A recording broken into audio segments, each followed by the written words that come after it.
Have you been told that all you need to do is live in your rental property for 12 months to avoid the capital gains tax?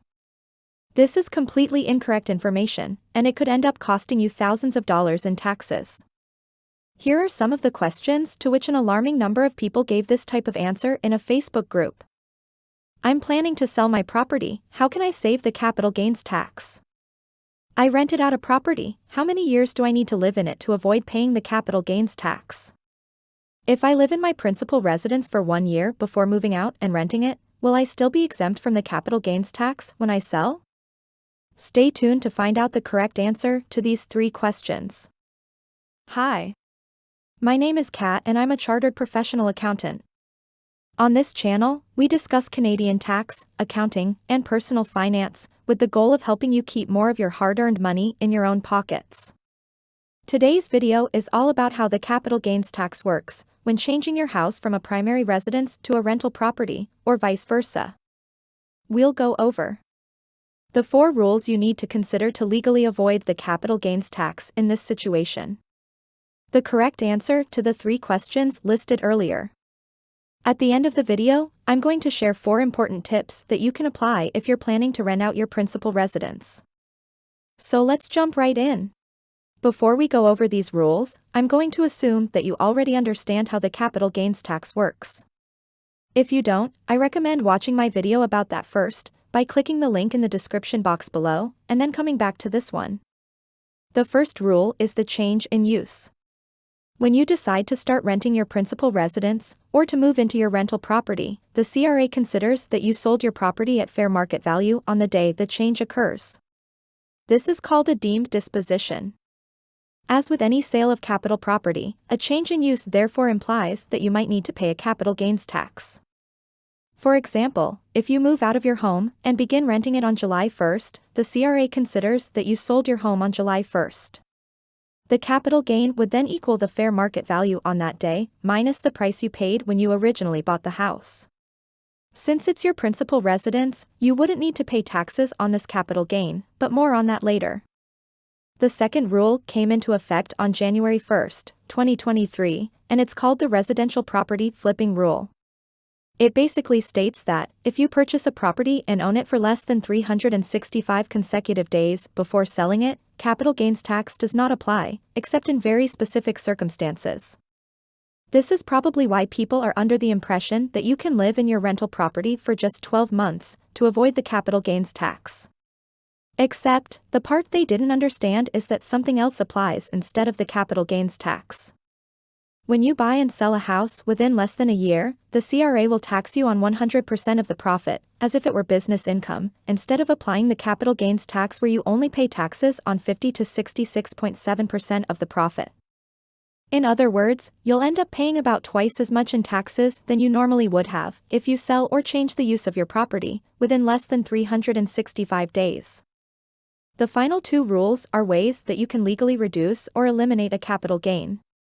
First, there's the principal residence exemption, which allows you to exempt your principal residence from the capital gains tax, but only for the years during which you actually lived in the residence. In other words, you can't just live in the property for 12 months and expect to claim the principal residence exemption for a longer period of time. The second way is by making one of the following elections, depending on your situation. When changing your principal residence to a rental, subsection 45(2) of the Income Tax Act allows you to designate the property as your principal residence for up to 4 additional years, even if you are renting it. If you do so, you can't designate any other property as your principal residence for those years, and you can't claim any CCA on the property. When changing your rental property to principal residence, subsection 45(3) allows you to designate the property as your principal residence for up to 4 years before you actually began living there. Again, if you make this election, you can't designate any other property as your principal residence for those years. Before we go on, if you've learned something so far, please take a second to give this video a like, it really helps the channel. Alright, now that we touched on the 4 rules, we can properly answer the 3 questions at the beginning of the video. First, I'm planning to sell my property, how can I save the capital gains tax? It depends on the type of property. If your property was a rental and you never lived there, you can't avoid the capital gains tax. However, if you did live there at some point, one of the two elections mentioned previously might be possible. If your property was your principal residence, simply claim the principal residence exemption. If it was a secondary property such as a cottage, it could qualify as a principal residence as well. Since you can only designate one principal residence for any given year, you'll need to pay the capital gains tax either on your main home or on your secondary property. There's a way to optimize your principal residence exemption in these cases to minimize your capital gains tax. I'll be making a video about this topic soon, so stay tuned for that. Next, I rented out a property. How many years do I need to live in it to avoid paying the capital gains tax? There is no set number of years. You can be exempt from paying the capital gains tax for the years during which you lived in the property by claiming the principal residence exemption. The years during which it was rented are subject to capital gains tax, unless you make the election under subsection 45(3) of the Income Tax Act. But, if the property was rented for more than 4 years, you won't be able to exempt the entire capital gain, even with this election. Finally, if I live in my principal residence for 1 year before moving out and renting it, will I still be exempt from the capital gains tax when I sell? No, you won't. There are two possibilities. Given the 1-year holding period, there is a risk that the CRA will consider this flipped property, denying the principal residence exemption and taxing you on 100% of the profit from the deemed disposition. Assuming it is not considered flipped property, you can claim the principal residence exemption for the year during which you lived in the property. You could also make the election under subsection 45(2) of the Income Tax Act and sell the property within 4 years. If you sell in more than 4 years, you won't be able to exempt the entire capital gain from taxes. Okay, now here are 4 tips if you're planning to rent out your principal residence.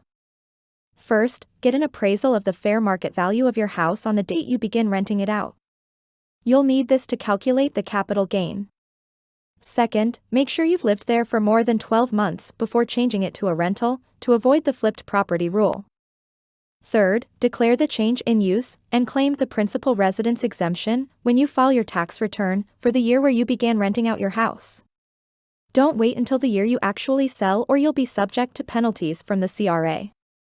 Fourth, if the new place where you will be living is not a principal residence, such as an apartment that you're renting out, make the election under subsection 45(2) of the Income Tax Act to be able to claim your house as principal residence for up to 4 additional years.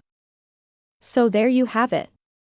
We discussed the 4 rules you need to consider to legally avoid the capital gains tax when changing your principal residence to a rental or vice versa. The correct answers to the 3 questions mentioned at the beginning of the video. I also shared 4 important tips to guide you if you're planning on renting out your principal residence.